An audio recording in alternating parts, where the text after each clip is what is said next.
اسرائیل کے مطابق 48 اسرائیلی ہوسٹیجز ابھی بھی غزہ میں موجود ہیں، جن میں سے قریب 20 زندہ ہیں۔ وہیں دوسری طرف 11,000 سے زیادہ فلسطینی اسرائیلی جیلوں میں بند ہیں، جہاں انہیں تشدد، بھوکمری، ذلت اور علاج سے محرومی کا سامنا کرنا پڑتا ہے۔ کئی کی تو قید میں ہی موت ہو چکی ہے۔ ان میں سے فی الحال 2,000 سے زیادہ کو ریلیز کرنے کا پلان ہے۔ ترک فوج نے کہا ہے کہ غزہ ٹاسک فورس میں ہر ذمہ داری کے لیے ہم تیار ہیں۔ ترکی کی نیشنل ڈیفنس منسٹری نے اعلان کیا ہے کہ ترکی کی فوج غزہ ٹاسک فورس میں دی جانے والی کسی بھی ذمہ داری کو نبھانے کے لیے پوری طرح تیار ہے۔ آپ کو پتہ ہے غزہ کی سیکیورٹی کے لیے اب حماس کو نہیں، کسی اور کو اپوائنٹ کیا جائے گا، ایک ٹاسک فورس کو، جس میں کئی ملکوں کے فوجی شامل ہوں گے، ترکی کے بھی۔ منسٹری کے ترجمان جیکی اکاتورک نے کہا کہ ترکی کی فورسز پہلے بھی دنیا کے کئی علاقوں میں انٹرنیشنل مشنز کا حصہ رہی ہیں، جہاں ان کا مقصد امن اور سلامتی قائم رکھنا رہا ہے، اور ہم نے وہ کام اچھے سے کیا ہے۔ آکترک نے غزہ میں ہوئے سیز فائر پر اظہار اطمینان کرتے ہوئے کہا کہ اب سب سے اہم ضرورت ہے کہ انسانی مدد اور ریکنسٹرکشن کا کام غزہ میں فوراً شروع کیا جائے۔ انہوں نے کہا کہ ہم امید کرتے ہیں کہ یہ سیز فائر ایک دائمی اور انصاف پر مبنی امن کی بنیاد بنے گا اور آخر کار 2 ریاستی حل کی راہ کو کھولے گا۔ جی ایچ ایف پر لوگوں کا غصہ نکل رہا ہے۔ غزہ سیز فائر کے بعد غزہ ہیومینیٹیرین فاؤنڈیشن کے نام پر چل رہے موت کے جال کا صفایا شروع ہو گیا ہے۔ سیز فائر کے بعد غزہ میں اس بدنام ادارے G H F Gaza humanitarian foundation کو توڑنے کا کام شروع کر دیا گیا ہے، جسے بھوک اور راحت کے نام پر موت کا جال کہا جا رہا تھا۔ امریکہ نے غزہ کے لوگوں کی مدد کے لیے امریکہ اور اسرائیل کی مدد سے یہ شروع ہوئے تھے، اور آپ کو پتہ ہے یہاں کیا ہوتا تھا؟ یو این کے مطابق 27 مئی 2025 سے 31 جولائی 2025 تک محض 2 مہینے میں ان کے بیچ جی ایچ ایف کے مرکزوں پر کم سے کم 859 فلسطینیوں نے اپنی جان گنوائی۔ یہ سبھی لوگ تب مارے گئے جب وہ مدد حاصل کرنے کے لیے ان سینٹرز پر پہنچے تھے۔ کل ملا کر جی ایچ ایف سائٹس پر 2000 سے زیادہ لوگوں کی موت ہوئی، یعنی اوسطاً ہر دن 26 جانیں صرف مدد، روٹی، راشن پانے کی کوشش میں چلی گئیں، جس کی نگرانی امریکہ اسرائیل کر رہے تھے۔ اب اس سیز فائر کے ساتھ ہی غزہ میں ان موت کے مرکزوں کو ہٹانے کا کام شروع ہو چکا ہے، تاکہ انسانی مدد کے نام پر دوبارہ کسی کی زندگی یوں سستی نہ بن جائے۔ غزہ کی تعمیر ایسی ہے جیسے ورلڈ وار کے بعد جرمنی کو پھر سے بسانا۔ یہ ایک ایسا بیان ہے جو اپنے آپ میں بہت کچھ بیان کر رہا ہے۔ غزہ کی تباہی اتنی گہری ہے کہ اس کی دوبارہ تعمیر کو یو این کے سابق assistant secretary general for human rights Andrew Gilmour نے سیکنڈ ورلڈ وار کے بعد جرمنی کی ریکنسٹرکشن جتنا بڑا کام بتایا ہے۔ جیسے جرمنی کو پھر سے تعمیر کیا گیا تھا سیکنڈ ورلڈ وار کے بعد، جو لارج لیول پر اس کی ریکنسٹرکشن ہوئی تھی، ویسا ہی بڑا کام بتایا جا رہا ہے۔ گلمون نے کہا کہ اتنے بم کسی ایک چھوٹے سے علاقے پر کبھی نہیں گرے جتنے غزہ پر برسائے گئے۔ ہر یونیورسٹی، ہر اسپتال، ہر کلینک سب ملبہ بنا دیے گئے۔ انہوں نے کہا کہ قریب 5 کروڑ ٹن ملبہ ہٹانا، بنیادی ڈھانچے کو پھر سے کھڑا کرنا اور بے گھر ہوئے لوگوں کو چھت دینا اب دنیا کے سامنے سب سے بڑا امتحان ہے۔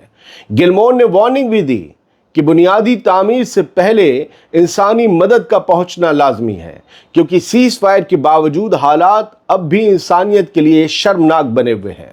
انہوں نے کہا کہ اتنا ظلم کہ بچوں کو زندہ رکھنے والا مونگ پھلی کا جو پیسٹ آتا ہے وہ تک غزہ میں جانے نہیں دیا گیا۔ اتنا ظلم، یہ بے حد شرمناک اور قابل افسوس ہے۔ آپ یاد رکھیے، جنگ بند ہو گئی ہے، لیکن ڈائریز کھل گئی ہیں، نوٹ بکس کھل گئی ہیں، درج کیا جائے گا، جو تاریخ بنے گا، کیا ظلم ہوئے ہیں غزہ کے لوگوں کے ساتھ، کیا انہیں ذلتیں دی گئی ہیں، کیا اذیتیں دی گئی ہیں، کس طریقے سے تڑپایا گیا ہے، کس طریقے سے بھوکا رکھا گیا اور کس طریقے سے مارا گیا۔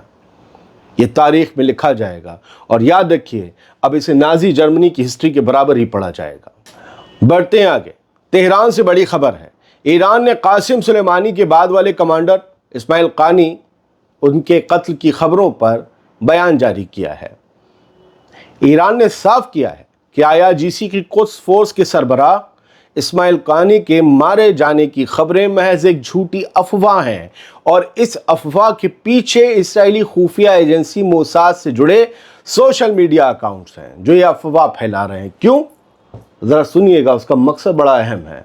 اسماعیل قانی نے خود کہا کہ زائنی حکومت میری موت کی جھوٹی خبریں اس لیے پھیلا رہی ہیں تاکہ میرے دوستوں کو فکر ہو, وہ مجھے فون کریں, تم زندہ ہو کہ مارے گئے, کیا ہوا, یہ کیسی خبر ہے, وہ مجھے فون کریں, مجھ سے کانٹیکٹ کریں اور اس طرح اسرائیل کو میرا ٹھکانہ پتہ چل جائے. یہ مقصد ہے.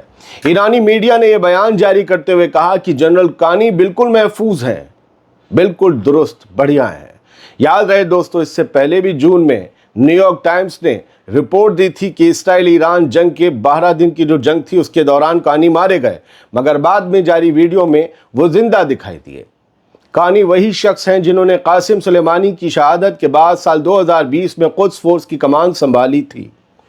2024 میں لبنان پر ہوئے حملوں کے دوران کچھ وقت کے لیے وہ لاپتہ رہے, مگر بعد میں تہران ایئرپورٹ پر نظر آئے تھے. ان کے بارے میں طرح طرح کی غدار یہ وہ باتیں اڑی تھیں. اب ایک بار پھر انہوں نے کہا ہے, میں زندہ ہوں اور دشمن کی ہر چال ناکام ہو کر رہے گی.